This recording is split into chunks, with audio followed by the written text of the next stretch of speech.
The future of conservation has to involve recreation. It absolutely has to. It's much easier to place restrictions before the use ever becomes established. Some limits to our mechanized use help us preserve solitude and wildness. They need to use science.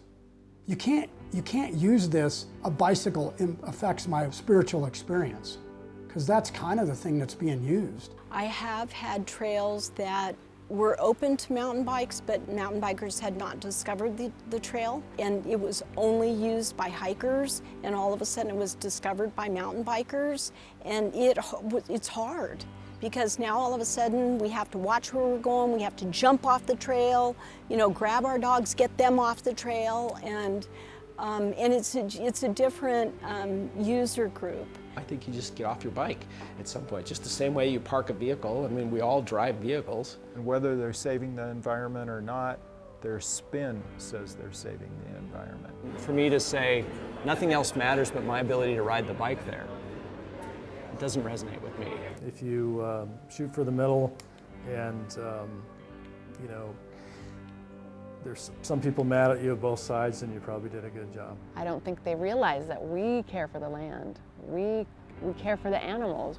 Most of the mountain bikers I know are environmentalists. The open space has gone out, they've done their homework. Let's bring this one into the system and allow hiking, biking use.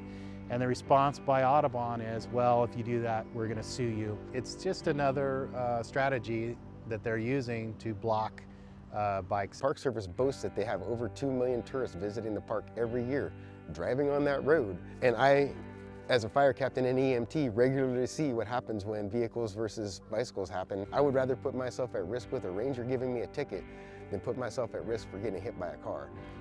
If the forest is the land of many uses, mountain biking has to be part of it. And if you look at the amount of people that come here to ride as well as hike, I think everybody can coexist. They had this hiking stick, and it was like, one of these nice carbon hiking sticks, and started hitting my bike.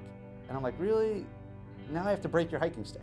When you go back to your Sierra Club meeting next week, you're gonna take this, and I took their stick and stepped on it and handed them back a broken hiking stick. We were told it's more destructive than dirt bikes or ATVs. The whole problem was pinned on mountain bikers, and that was very, very impactful to us as a mountain bike community. We were criminalized. And I was demonized by the state for trying to stand up. I unfortunately think that there's just a subset of people out there who just in general dislike mountain biking. I stopped a little past the trail and I asked them to see if they could show me where the trail was. If they're doing that much damage, it should be obvious. They couldn't find the trail. I had to point it out. And we gave them some of the documents from their own agency that basically show that their agency believed that mountain biking and hiking had the same impacts, and should be managed in a similar fashion. I gave them the scientific literature, and their comment back was, well, we have our own scientists. We're such a reasonable group of people.